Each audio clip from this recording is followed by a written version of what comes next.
I don't want to get into a word or sentence feud with Daryl, Morey, but I believe he wasn't educated on the situation at hand, and he spoke, and so many people could have been harmed, not only financially but physically, emotionally, spiritually. So just be careful what we tweet and we say and what we do. Even though yes, we do have freedom of speech, but there can be a lot of negative that comes with that too. So this is the first time that LeBron James, the NBA superstar, has spoken about the controversy from last week in China. He was referring to Daryl Morey from the Houston NBA team, who is the GM down there, saying he should have weighed the consequences of his words before posting on social media. Jared Max is here with more on this. I watched this interview. I'm still a little confused as to what the misinformation is here or there, everywhere. Why don't you go and make sense of it, and then we'll take our viewers through it. Okay. For start, LeBron also seems to be talking about misinformation here, I think. Because isn't it what he's saying potentially dangerous? He says that Daryl Morey is saying something dangerous by saying fight for freedom. Morey sent out this tweet before the NBA made its trip to China. LeBron James questioning whether or not that's socially responsible. Could that possibly be socially irresponsible? Because a lot of people in the NBA will look at what LeBron James writes and says and say, well, that's law. Why did he wait as long as he did?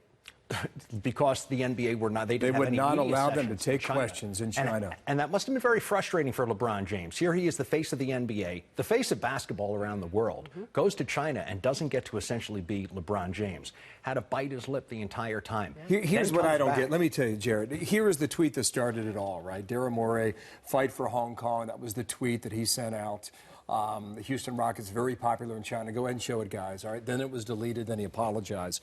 Well, after LeBron did that interview yesterday, he went to Twitter to clarify something. He goes, let me clear up the confusion. This is what he said.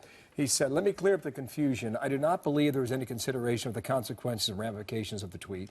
I'm not discussing the substance. Others can talk about that. Then he sent another tweet. Do we have that?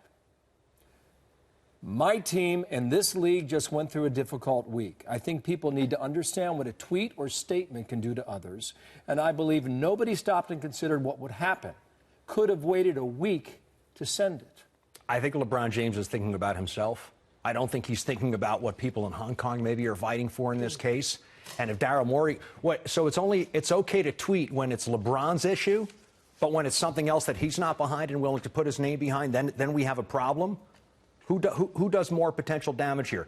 LeBron also said, he said, I think when we talk about the political side, it's very a delicate situation, very sensitive. Well, LeBron gets into delicate political situations and doesn't seem to have any problem with how it rubs other people because he's LeBron James. All of a sudden he has a problem with Daryl Morey. You believe the people of Hong Kong have the right to make their own laws that govern them? Yeah. That's the question. But look, we're not going to get involved in that political side. That's not our game. Just like Daryl Morey didn't want to get involved. Right? I mean, he just wanted to say, this is pretty obvious. Wouldn't most people agree with what Daryl Morey tweeted? No, Morey was saying fight for Hong Kong. Yeah. Which would suggest that he supports the people on the streets that make their own laws and not be dictated by Beijing. Yeah, I think LeBron or James would probably say the same thing. No? I'm not so sure after this. That's the point. I don't think he clarified anything. None of this was cleaned up. Look, LeBron James has to be careful now about what he tweets, and I'm sure people are going back on his timeline and looking at everything he ever said to see if that was socially responsible. I think it's safe to say it's not over. Yeah, here's what I believe. I think for the NBA season, this is going to be an issue. Starts Tuesday. And for the entire year, things like this are going to come up. Thank you very much, Jared.